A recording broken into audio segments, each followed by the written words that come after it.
એક દીકરીને ન્યાય નથી મળ્યો. જામરાવળની એક ચિંતા છે એવું નથી. હું કોળી સમાજના લોકોને કહેવા માંગુ છું, અહીંયા હાજર રહેનારા લોકોને, આ વાત કદાચ તમે ગામમાં ને ઘરે જઈને પણ કહેજો.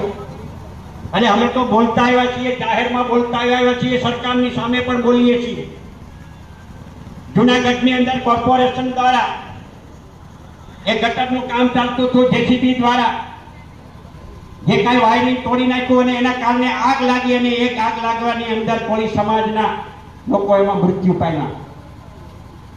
અને જુનાગઢ કોર્પોરેશન દ્વારા આજની તારીખે પણ હજી સુધી જે લોકો મૃત્યુ પામ્યા છે આગમાં, હજી સુધી એને ન્યાય નથી મળ્યો. ત્યારે સ્વાભાવિક રીતે મન થાય મારે જેવું કે અમારા સ્વભાવ પ્રમાણે બોલ્યા રહેતા નથી કે ભાજપની સાથે લોકો જોડાયેલા કોળી સમાજના આગેવાનો,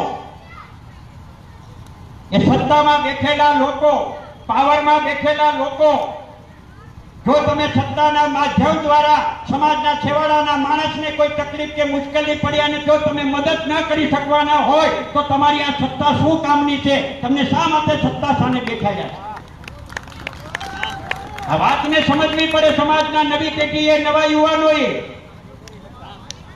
કે આવનારા દિવસમાં કોણ તમારી સાથે રહેવા માટે છે, કોણ તમારી સાથે લાગણી ધરાવે છે, કોણ તમારા હમદર્દ છે. આ વાતને પણ આવનારા દિવસોમાં સમજવી પડે. અને છેલ્લા વર્ષોમાં જે પ્રકારની પરિસ્થિતિ હતી અને ઋત્વિકભાઈએ જે કીધું છે એ પ્રમાણે મહાભારત અને રામાયણનો દાખલો આપ્યો. રામ મંદિરે દર્શન કરવા જવાય, નાઈ ધોઈને આરતી પણ કરાય, કામ ધંધેથી આવીએ તો સાંજે 7 વાગે મંદિરે જવાય પણ ખરું, પણ મંદિરમાં ઊભા રહીને એમ કે રોટલાનું કરી દો. હા, તો મંદિરમાં સામે બેઠનારો રોટલાનું નહીં કરી શકે. રોટલાનું કરવા માટે તો હવારમાં ઉઠીને કામે મજૂરીએ જવું પડે, તો જ રોટલાનો બેલ પડે.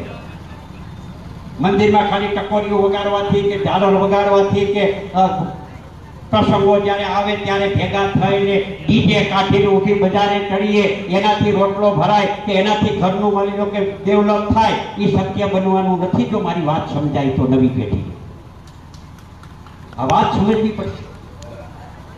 વ્યસનોમાંથી પણ સમાજના લોકોએ કે નવી પેઢીએ મુક્ત થવું પડશે.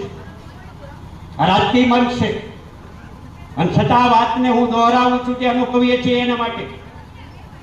એટલે આવનારા દિવસોની અંદર જ્યારે તમે અહીંયા જામરાવળે બોલવાની શરૂઆત કરી છે અને બોલવાની શરૂઆત કરી છે ત્યારે